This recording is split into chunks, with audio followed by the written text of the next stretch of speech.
ये विवाह सुख नहीं विनाश लाएगा। ऐसा युद्ध पहले कभी नहीं हुआ और इस नरसंहार के बीच एक व्यक्ति अकेला खड़ा होगा।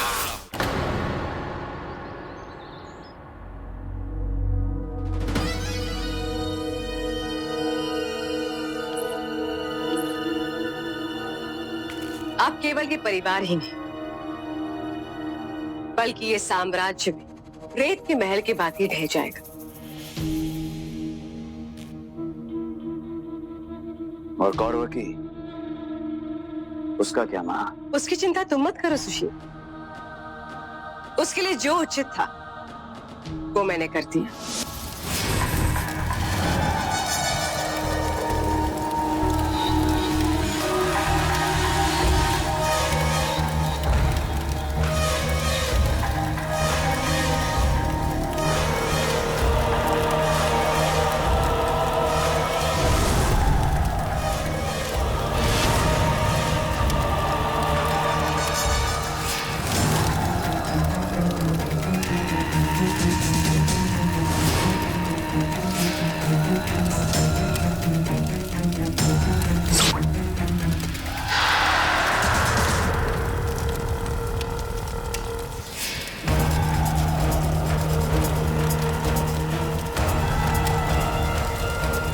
बलि स्वीकार करने के लिए आभारी हूं काली शक्ति।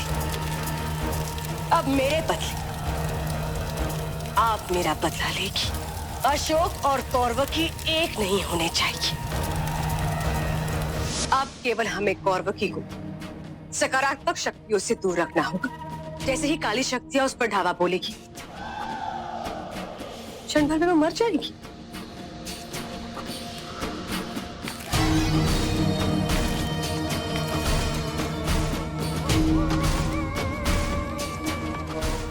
आकर्षक लग रहे हो सुशील।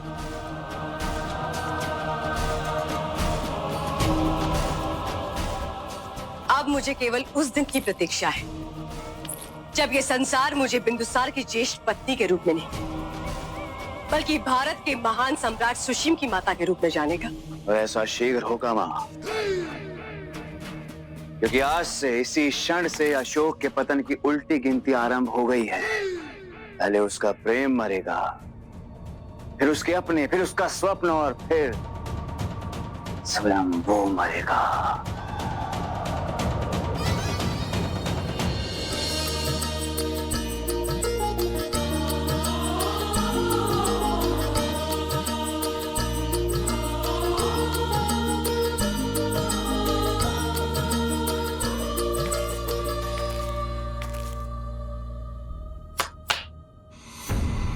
एकांत।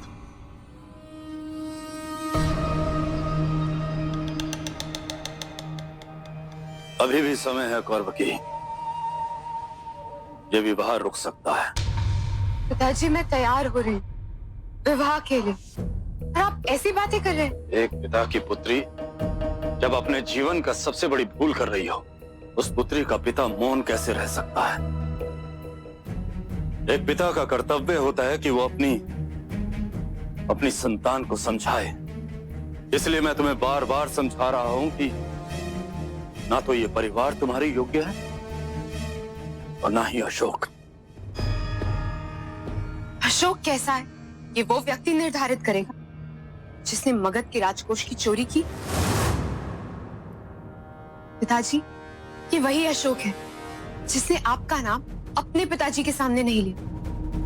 आपके लिए वो अपमानित हुआ है।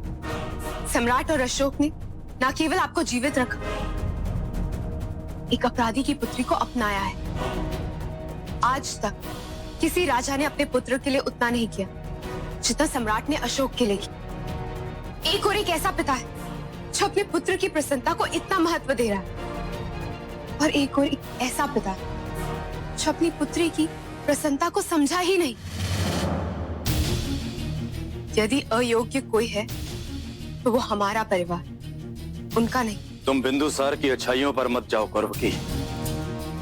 मुझे आभास हो रहा है कि वो कोई ना कोई योजना तो बना रहा होगा। विवाह के उपरांत या तो वो तुम्हें क्षति पहुंचाएगा या वो चंड मेरी हत्या कर देगा। पिताजी, अशोक मेरा होने वाला पति परमेश्वर, और मैं अपने परमेश्वर के विरुद्ध एक भी अपशब्द नहीं सुनी।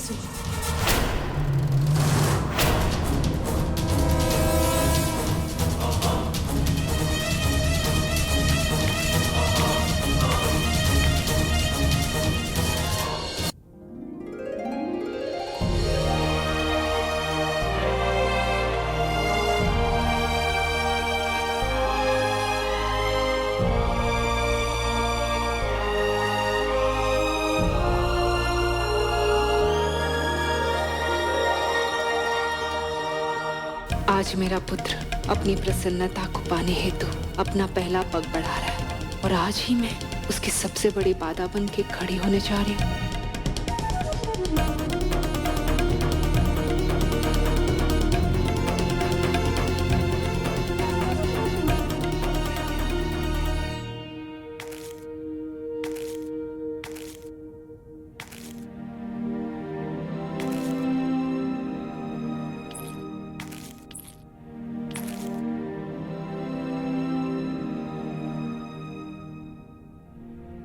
माँ, मैं बहुत दिनों से देख रहा हूं आप कुछ विचलित प्रतीत हो रही है मुझे। मैंने आपसे पूछने का प्रयास भी किया किंतु आपने उत्तर नहीं दिया। कुछ है जो आप मुझे बताना चाहती हैं माँ? निसंकोच होके गई।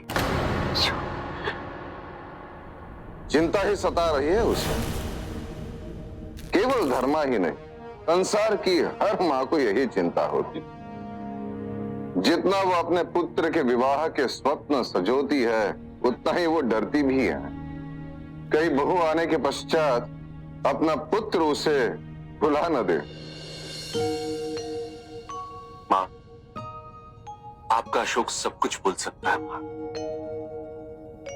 किंतु माँ और मातृभूमि को कभी भी नहीं।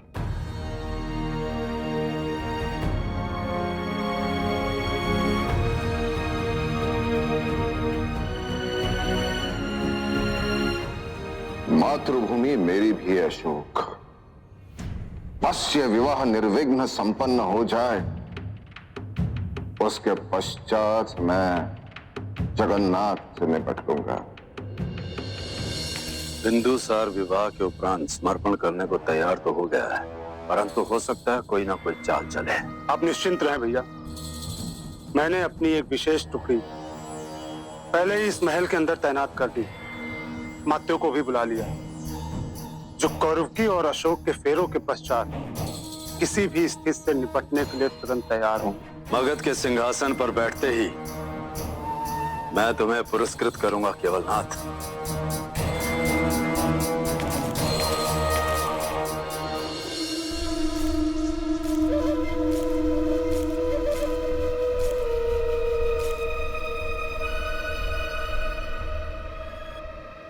तुम पत्लिपुत्र से तक्षशिला के प्रांतपाल के रूप में जाओगे।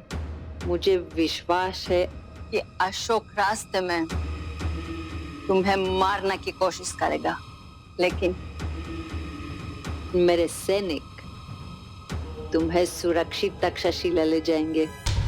फिर तुम प्रांतपाल बन के यूनानी सेना को भारत आने में मदद करोगे और मौर्य साम्राज्य सदा सदा के लिए समाप्त हो जाएगा। आज केवल राजसी विवाह का दिन नहीं, अबे तो इतिहास आज के दिन को मौर्यों की प्रसन्नता के अंतिम दिन के रूप में और भारत पर यूनानियों के शासन के आरंभ के रूप में स्मरण रहेगा। देख लो श्यामक, जो भी सपना देखना है देख लो, पर सच तो यही है कि यूनानी भारत पे क्या यूनान में शासन नहीं कर पाएंगे।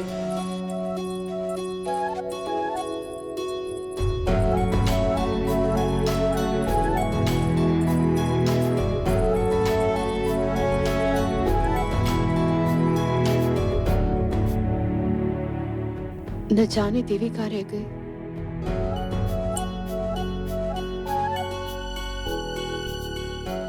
मेरी प्रार्थना स्वीकार करने के लिए कोटि कोटि धन्यवाद। आज अशोक और कौरवकी का गठबंधन मैं अपने हाथों से करूंगी। मेरी बनाई हुई चुनरी ओढ़कर राजकुमारी कौरवकी मंडप में बैठेंगी। आज दोनों की प्रेम की परिणति होगी।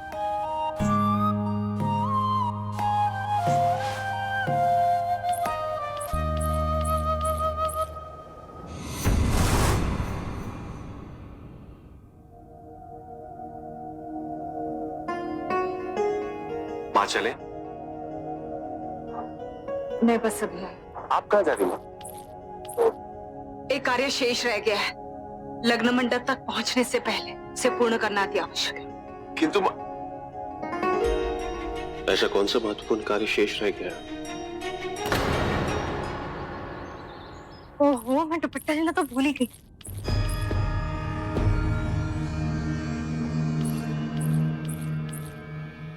क्या हुआ काकी? आप रो क्यों रही हैं? कुछ बोली काकी? मेरा मन घबरा रहा है। रो नहीं तो क्या कर? बहुत दुर्बल हो गई मुझे अशोक की मां कहलाने का कोई अधिकार नहीं है। सर्वनाश का कारण बनूंगी मैं। सब कुछ जानते हुए भी मैं कुछ नहीं कर सकती। कुछ नहीं कर सकती। आप क्या नहीं कर सकी और किस सर्वनाश का कारण बनेंगी आप? मुझे कुछ समझ में नहीं आ रहा है। बोलिए काकी, मुझसे बोले में संकोच कैसा? मैं तो आपकी अपनी हूं ना, हूं या नहीं?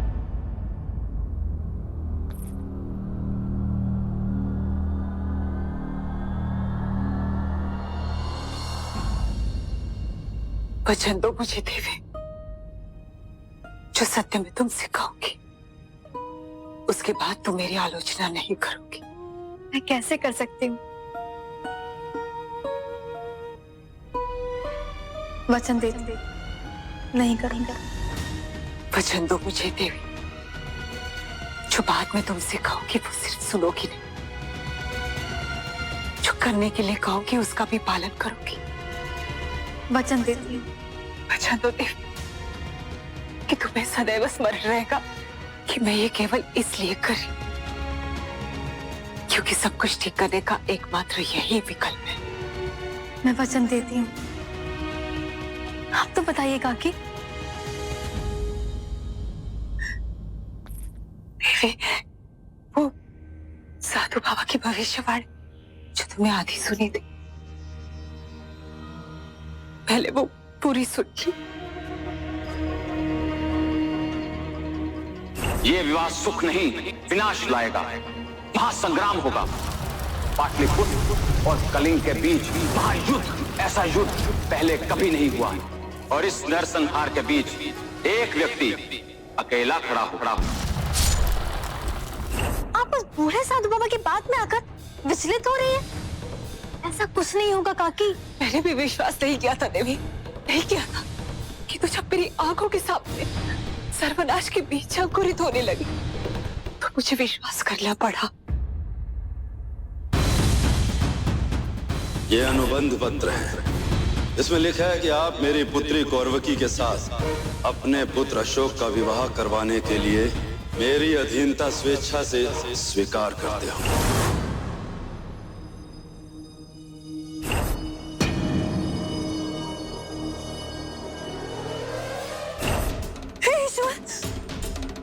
यदि अशोक को ज्ञात हुआ कि ये विवाह इतने बड़े मूल्य पर हो रहा है तो अशोक तो... इसी का भय है मुझे देवी। यदि मैं ये विवाह तोड़ती हूँ तो अशोक और कौरवकी का हृदय खंडित हो जाएगा। और यदि ये विवाह में होने देती हूँ तो जब अशोक को ज्ञात होगा, जब वो सत्य जान जाएगा तो वो फिर से चंड बन जाएगा, नरसंहार कर देगा वो। कौरवकी, काकी, हमें कौरवकी से बात करनी चाहिए। वो सब कुछ ठीक कर देगी। वो अशोक और उसके पिता के बीच की दूरियों को मिटा देगी काकी। हमें उससे बात करनी चाहिए। नहीं, कौरवकी नहीं, क्योंकि उस साधु बाबा के अनुसार कौरवकी कुछ नहीं कर पाएगी। कौरवकी तो जब अशोक के साथ रहेगी तो कुछ करेगी। अर्थात मेरे कहने का आशय समझ जाओगी। तुम्हें अशोक के लिए योग्य कन्या मिलेगी और फिर तुम स्वयं इस विवाह को तोड़ दोगी। दूसरी कन्या? कौन? नहीं काकी, कौरवकी के अतिरिक्त अशोक किसकी बात सुनता है, किस पर विश्वास करता है? अशोक कौरवकी से ही प्रेम करता है और कौरवकी उसके योग्य है। मुझे नहीं लगता कि कोई भी लड़की कौरवकी का स्थान ले सकती है। एक है,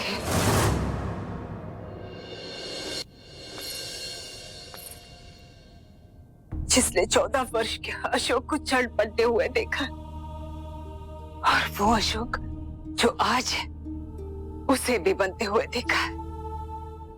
जब कभी मैं अशोक से क्रोधित होती थी तो वो मित्र बनकर अशोक का समर्थन किया करती थी, और जब कभी अशोक कभी चिंतित रहता था तो उसके मुख पर मुस्कान लिया करती थी। उसने मित्रता के लिए अपना जीवन तक संकट में डाल दी। किसकी बात कर रही हैं आप? कौन है वो?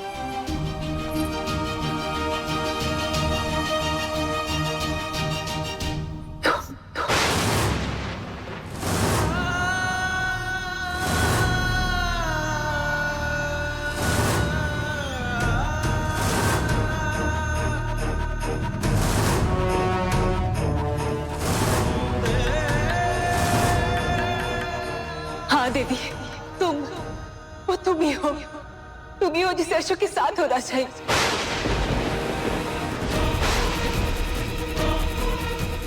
मुझे कितनी बार इसे पुरुषांकित मिले थे, लेकिन पता नहीं क्यों मैं देखकर भी नहीं देख सकी। वो तुम ही हो देवी।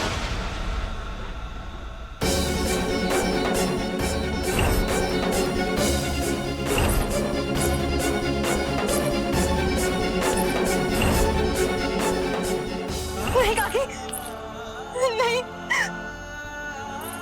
ये असत्य है। वो सब सहयोग था, इनका कोई अर्थ नहीं। मैं वो कन्या नहीं हो सकती। और मैंने तो अशोक को कौरवकी को मिलाने का प्रण लिया है काकी। नहीं, अशोक जो सदैव मेरा मित्र रहा, कौरवकी मेरी बहन जैसी काकी, मैं उनके साथ ऐसे नहीं कर सकती। मैं उन दोनों के बीच में नहीं आ सकती। देवी, मुझसे ये नहीं सो सकती। देवी मेरी बात सुनो। मैं बीच नहीं आऊंगा। देवी, हृदय सिर्फ तुम ही नहीं दुखाओगी, मैं भी दुखाऊंगी, और वो भी अशोक कौरवकी का नहीं बल्कि सम्राट का भी। जब अशोक को ज्ञात होगा तो वो मुझे कभी क्षमा नहीं करेगा। जब आपकी कोख से किसी का जन्म बहुत बड़े उद्देश्य के लिए हुआ तो कुछ बलिदानों की अपेक्षा तो स्वाभाविक है। मैं अशोक को उससे अधिक जानती हूँ। मैं ये भी जानती हूँ कि यदि उसे माँ और मातृभूमि में से किसी एक का चयन करना पड़े तो वो केवल मातृभूमि का चयन करेगा। इसलिए मैं उसे एक पर्याप्त कारण भी देने वाली हूँ। यदि मेरे ऐसा करने से युद्ध टल जाता है तो असंख्य माताओं की कोख उजड़ने से बच जाएगी। तो आज मैं ये बलिदान दे रही हूँ। तुमने मेरी बात मानने का वचन दिया है देवी, इसलिए तुम मेरी सहायता करने के लिए बाध्य हो। जो चुनरी तुम कौरवकी को उड़ाने जा रही थी, उसे तुम उड़कर तैयार हो जाओ।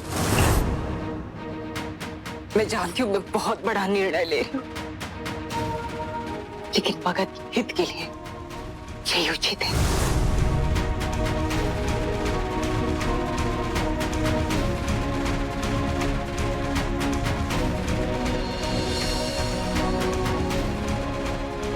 जाओ, तैयार हो जाओ, इससे पहले और विलंब हो। मैं उस विनाश को रोकने जा रही।